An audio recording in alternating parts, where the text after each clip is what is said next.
بسم اللہ الرحمن الرحیم۔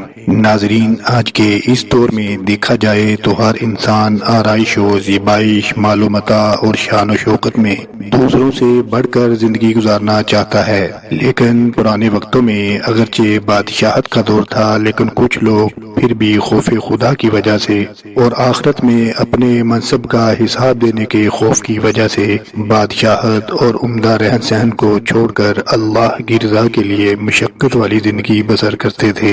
ایسا ہی احوال ان دو بادشاہوں کا ملاحظہ فرمائیں۔ حضرت سیدنا عبد الرحمن بن عبداللہ رضی اللہ تعالیٰ عنہ اپنے والد حضرت سیدنا عبداللہ بن مسعود رضی اللہ تعالیٰ عنہ سے روایت کرتے ہیں، پہلی امتوں میں ایک بادشاہ تھا، خوب شان و شوکت سے اس کے دن رات گزر رہے تھے۔ ایک دن اس کی قسمت کا ستارہ چمکا اور وہ اپنی آخرت کے بارے میں غور و فکر کرنے لگا اور سوچنے لگا کہ میں جس دنیاوی آسائشوں میں گم ہو کر اپنے رب عز و جل کو بھول چکا ہوں، ان قریب یہ ساری نعمتیں مجھ سے منقطع ہو جائیں گی۔ میری حکومت و بادشاہت نے تو مجھے اپنے پاک پروردگار عز و جل کی عبادت سے غافل کر رکھا ہے۔ چنانچہ وہ رات کی تاریکی میں اپنے محل سے نکلا اور ساری رات تیزی سے سفر کرتا رہا۔ جب صبح ہوئی تو وہ اپنے ملک کی سرحد عبور کر چکا تھا۔ اس نے ساحل سمندر کا رخ کیا اور وہیں رہنے لگا۔ وہاں وہ اینٹیں بنا بنا کر بیچتا، جو رقم حاصل ہوتی اس میں سے کچھ اپنے خرچ کے لیے رکھ لیتا اور باقی سب صدقہ کر دیتا۔ اسی حالت میں اسے کافی عرصہ گزر گیا۔ بالآخر اس کی خبر اس ملک کے بادشاہ کو ہوئی تو اس بادشاہ نے پیغام بھیجا، مجھ سے آ کر ملو، لیکن اس نے انکار کر دیا اور بادشاہ کے پاس نہ گیا۔ بادشاہ نے پھر اپنا قاصد بھیجا اور اسے اپنے پاس بلوایا۔ اس نے پھر انکار کر دیا اور کہا، بادشاہ کو مجھ سے کیا غرض اور مجھے بادشاہ سے کیا کام کہ میں اس کے پاس جاؤں۔ جب بادشاہ کو یہ بتایا گیا تو وہ خود گھوڑے پر سوار ہو کر ساحل سمندر پر آ گیا۔ جب اس نیک شخص نے دیکھا کہ بادشاہ میری طرف آ رہا ہے تو اس نے ایک طرف دوڑ لگا دی۔ بادشاہ نے جب اسے بھاگتے دیکھا تو وہ بھی اس کے پیچھے پیچھے بھاگنے لگا، لیکن وہ بادشاہ کی نظروں سے اوجھل ہو گیا۔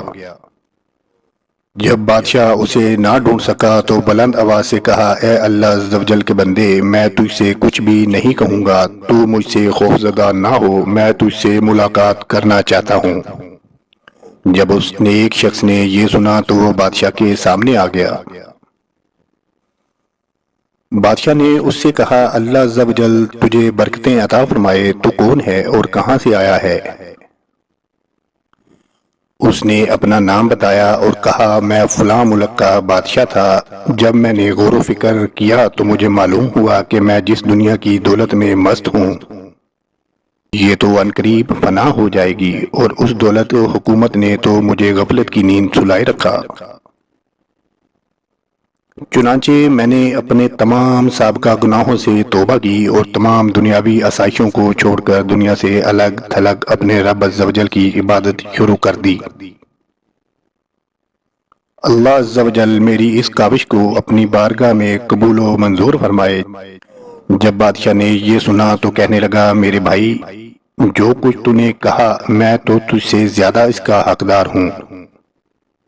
یہ کہتے ہوئے وہ گھوڑے سے اترا اور اسے وہیں چھوڑ کر اس نیک شخص کے ساتھ چل دیا۔ چنانچہ وہ دونوں بادشاہ ایک ساتھ رہنے لگے اور اب وہ ہر وقت اپنے رب عز و جل کی عبادت میں مصروف رہتے، اور انہوں نے دعا کی، اے ہمارے پروردگار عز و جل، ہمیں ایک ساتھ موت دینا۔ چنانچہ ان دونوں کا ایک ہی دن انتقال ہوا اور ان کی قبریں بھی ایک ساتھ بنائی گئیں۔